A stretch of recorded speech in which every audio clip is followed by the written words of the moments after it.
Thank you for joining us on This Is Exclusive. Ladies and gentlemen, we had three stories lined up for you, but in the last few minutes, we've had a breaking development. A TV anchor called Kapil Sharma, a reality TV host, has been targeted. His cafe has been targeted in Canada as Khalistanis open fire. So we have exclusive details of the attackers, the video itself coming in as Khalistanis who are also on India's most wanted list, claim responsibility for the attack on Kapil Sharma's cafe. We have some breaking news updates coming in on that, and we have details. Last evening on the show, and this is exclusive, we brought you details of the Jaguar. Families of pilots are today openly asking questions on the Jaguar fleet. On the show tonight, here are the headlines.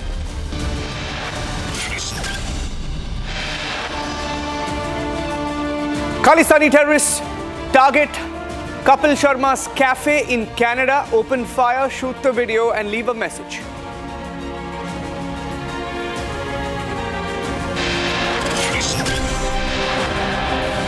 One of India's most wanted terrorists claims it was him behind the attack. Harjeet Singh Laddi, a BKI operative on India's most wanted list, claims it was his firing in Canada.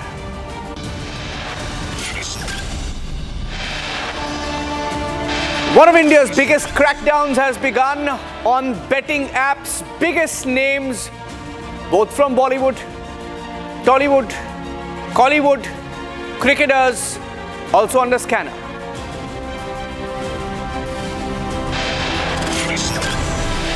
Enforcement Directorate note says generations are being ruined by betting apps operating in India. 27,000 crore evaded in taxes by betting apps. Those who promote these betting apps, including cricketers, actors, now under scanner, likely to be quizzed. Families of the pilots killed in Jaguar crashes speak to Republic. They can't believe it's happening despite reports, red flags, warnings year after year.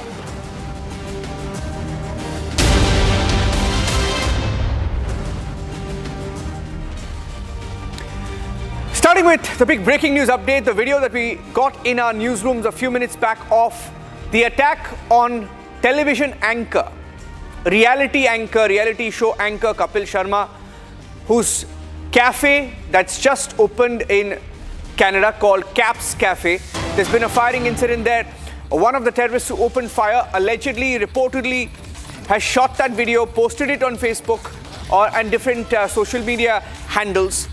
This is Kapil Sharma's newly inaugurated restaurant called Café, which has been targeted in Surrey, in British Canada.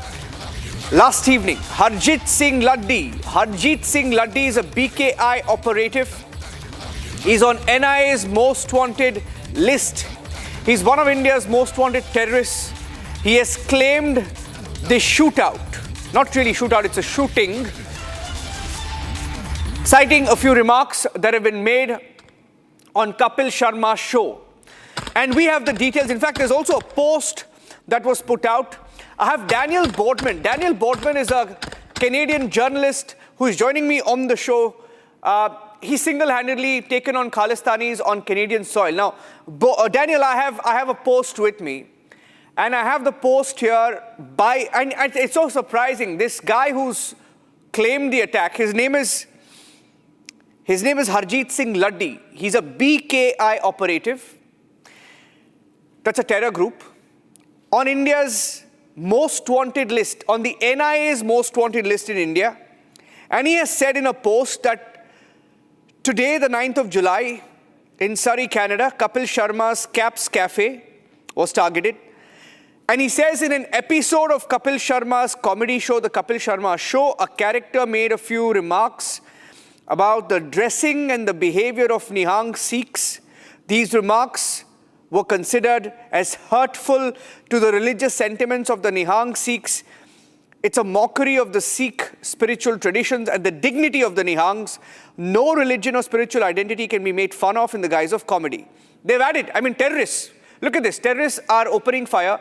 Terrorists are putting out the videos. Terrorists are putting out posts on social media. And terrorists are also saying that we tried to contact Kapil Sharma's manager by calling him several times, but there was no response. All our calls were ignored. If Kapil Sharma doesn't apologize publicly, they are warning of further action to come. Daniel Bodman, as a Canadian journalist, now I'm a journalist sitting in India, but I'm horrified that if terrorists, designated terrorists by India, are doing this on Canadian soil, who's allowing this to happen and how is this happening on the streets of Canada? Yeah, I mean, who's allowing it? That's a very good question. I mean, we're dealing with an entire permissive society that's been allowing a lot of this to happen and get to this point. I mean, the only reason we're getting to this point is because there's been a surge, a wave of religious and extremist violence in the country. You know, you could say starting from the 2015 under Justin Trudeau, but really, really picking up after October 7th, because, you know, we've seen many synagogues and Jewish day schools shot at and firebombed as well. So it's not too surprising that the Khalistanis would then escalate to the point where they're now shooting at restaurants and taking responsibility for it. I think ultimately this is going to fall on Mark Carney all the way to the top. This is his first major test with the Khalistani menace. This is the first like blazing Khalistani attack. Remember the Barbar Khalsa? It's a listed terrorist organization in India, but it's also a listed terrorist organization in Canada. It was behind the Air India Flight 182 bombing, as well as the other bomb that was exploded early in Japan. So they killed 331 people in 1985. This is a serious incident here, and these people are so brazen that they're actually taking responsibility for the attack. This is outright terrorist behavior. So this is the first, like, I'd say terrorist attack under Mark Carney's watch, and this will be a great determinant for what is the RCMP going to do, because I believe Surrey falls under RCMP control still. They're trying to find out on police. So this is going to go federal, and the federal government and the provincial government will be responsible here.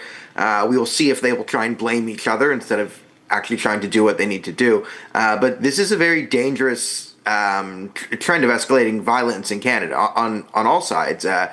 If they're allowed to get away with this attack and there's no consequences, things are going to get much, much worse. And I snicker when they say, you know, no religious sentiment should be heard and they're defending all religions. If you ever talk to these people for 2 seconds about Khalistan, and then you ask them about, okay, you're pro-Khalistan, but you seem to be very, very mad at the concept of Hindu nationalism. You ask them this question, instantly there's an entire rant on how terrible Hinduism and Hindus are, and they'll just go off, on a 5-minute rant of pure religious hatred for other religions. They're also, I mean, as they're Pakistani back, they also have huge problems with the Jews. I mean, if you go to the comment section on my social media, if I repost this interview, you can see a horde of Khalistanis who will claim in one breath to uphold the sanctity of religion, and then they'll be like, here's why Hitler was right about the Jews and why we need religious violence in the second sentence. So this is a major test for Mark Carney. It's 6:40 in the morning in BC. So this really hasn't hit Surrey. Surrey and British Columbia hasn't woken up yet. So within the next few hours, this story will start to circulate out on the Canadian West Coast. And then we will see if the RCMP chooses to take this seriously or issue a statement of we're aware of the incident and we're monitoring the situation. That will be the big test. But this is the first major test of extremism and terrorism for the new Prime Minister, Mark Carney. He so far has put out an image that he's better than Justin Trudeau on this issue. He softened, his cabinet doesn't have it as many radicals. He invited Modi to the G7. He's trying to work towards reestablishing a relation with India, and this is going to be the first major test that India is going to see vis-a-vis new Canada-India relations. Is Mark Carney a trusted character where if there's an actual legitimate terrorist threat and people promoting violence, as CSIS has said, violence plotting against India. Well, here you have an incident where people are part of a listed terrorist organization taking responsibility for violence, a shooting up of a cafe in a country where, Yeah. you're not allowed to open carry firearms. So we will see. We will see if Mark Carney's serious about counterterrorism now. Yeah, I'm getting in a breaking news update on the same story. Stay with me, Daniel. I want to bring our viewers the update that I'm getting into our newsroom right now. I'm coming back to you in just a few seconds. The attack on Kapil Sharma's Café was aimed. Now, these are sources telling Republic that the firing may be linked to an extortion attempt by Khalistanis. Harjeet, the attacker, Harjeet Singh Laddi, that is known Khalistani radical. And he has been targeting Hindu leaders for a long time. So we're getting in more details of the BKI, the Babbar Khalsa operative, who's believed to be behind this attack. He has conspired to kill VHP leaders in the past, as early or as late as in 2024. He's absconding since the attack and he's believed to be operating from Germany. NIA has declared a bounty of 10 lakh rupees on him. We have details of the ad that was also put out. He's considered the right-hand man of Babbar Khalsa International Chief Wadwa Singh Babbar, and they operate from Pakistan at the behest of Pakistan ISI. Khalistanis have been hand in glove with the ISI for many, many years, as proven through reporting by Republic in the last few years. Daniel, shortly, my short question to you. You've reported from the streets, I've seen your reporting from some of these situations where Khalistanis are on the streets. Many times we've seen that they are in alliance with Pakistani elements, right? Have you been able to also establish that in Canada? Well, I mean, yeah, the links. I mean, there's many different ways to establish it. I mean, if you look at sort of the geopolitical leanings of them, I mean, you also have. I mean, during Operation Sindoor, I mean, their leader Panoon and Sikhs for Justice, which the Sikhs for Justice people, that's the crew that does full out lead the street protest. So if you go, there's a group of like 2 to 3 dozen hardcore Khalistanis, Sikhs for Justice line, and they'll be in Ontario. I've seen them in Calgary, I've seen them in British Columbia. They're sort of the hardcores that keep that, and they've come up to me and talked to me. They're part of Sikhs for Justice, and Panoon was openly trying to recruit Sikhs to share intelligence with Pakistan during Operation Sindoor. So it is pretty clear. I mean, you saw none of these people said a word when Pakistan was firing missiles at the Golden Temple, which they allegedly find holy. So they're upset about Operation Blue Star, and there are reasons to be upset there on all sides, sure. But they undermine their case significantly when they're perfectly fine with Pakistan firing missiles at the place haphazardly. So their politics fully align with Pakistan. There have been multiple videos from different parts of the world where Khalistanis will fly the Pakistani flag. And if Indians will be very familiar with the sort of K2 strategy, the Khalistan and Kashmir, you will find Khalistanis along with the Kashmir protests. I mean, I saw this back in 2019. Back in 2019, when Article 370 was instituted, you saw a group of Khalistanis outside the Pakistani embassy in Toronto waving their flags, chanting Allahu Akbar, and in solidarity with a free Kashmir. So I don't know why they need to go to the Pakistani embassy for Article 370 and all that, unless they have some link to the Pakistani ISI. Daniel, thank you for joining us on This Is Exclusive. Hearing that many sections of the Canadian media are also not reporting it yet, because British Columbia is yet to wake up and see what's just happened there. Republic way ahead on that story. Thank you for joining us, Daniel. Moving on to the next big exclusive on the show this evening.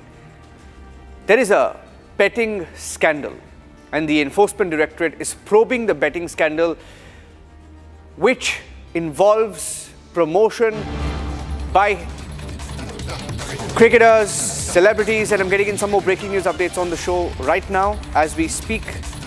I'm cutting across live to the pictures coming in of the tribute being paid to the pilots who lost their lives in the Jaguar crash in Churu, Rajasthan.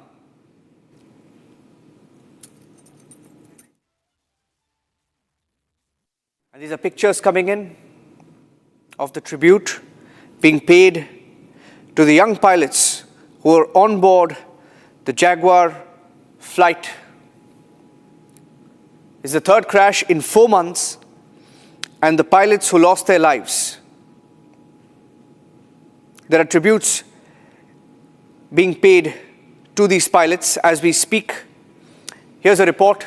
As we bring you those pictures, we will come back to those pictures with a full report of what the families of these pilots included are saying about the aging Jaguar fleet, which has reported at least 3 crashes in the last 4 months. Cutting across to those pictures, we're staying with those pictures.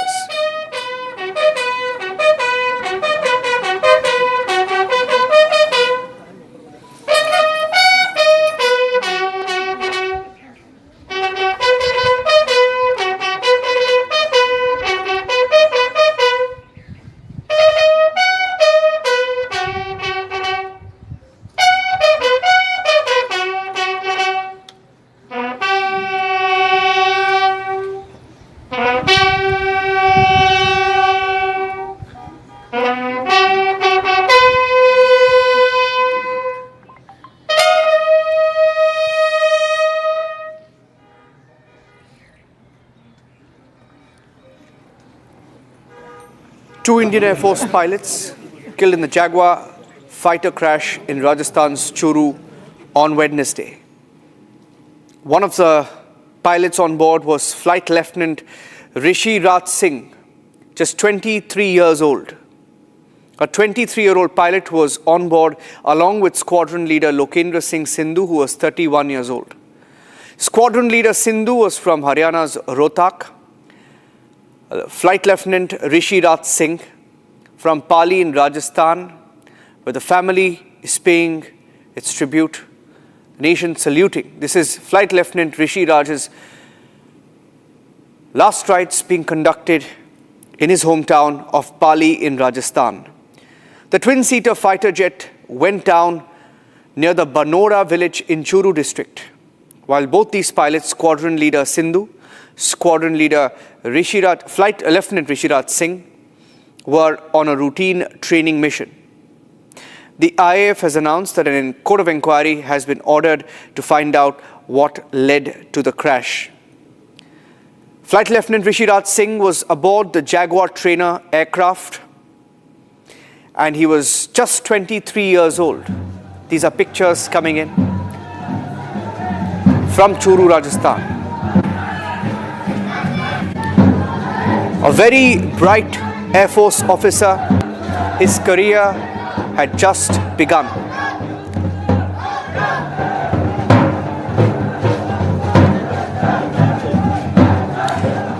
Pictures of the tribute being paid to Flight Lieutenant Rishi Raj Singh. The fighter jet that they were flying, the Jaguar, crashed over an agricultural field near Banora village on Wednesday at around 1:25 p.m. The Indian Air Force has said in a statement that no damage to any civil property was reported.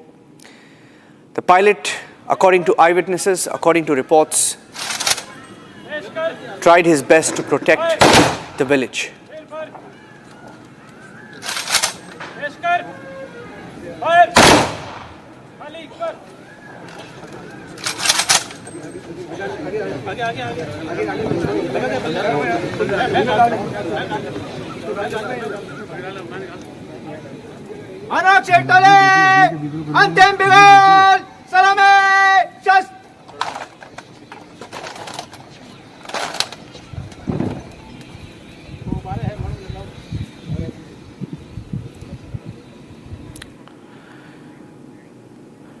Tributes to Flight Lieutenant Rishi Raj Singh from Rajasthan's Pali, where the final rites are taking place.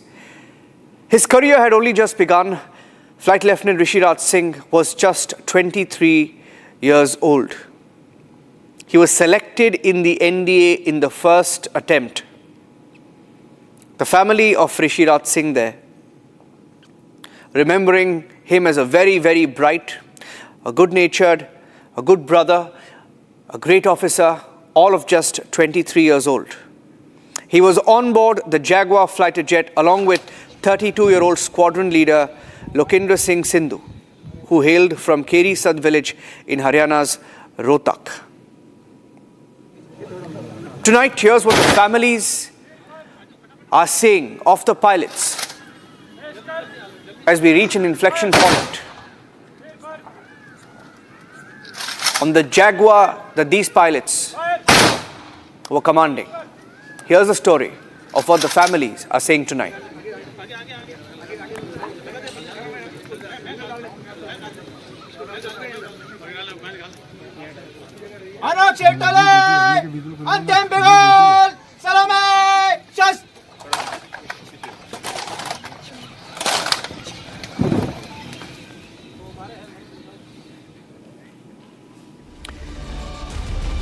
Just 23 years old, that was Flight Lieutenant Rishi Raj, tributes being paid by the Indian Air Force and the entire village at Pali in Rajasthan that came out to salute their son, just 23 years old. We have a story that's lined up for you, but the family of the pilots are now raising questions on why the Jaguar is still being used.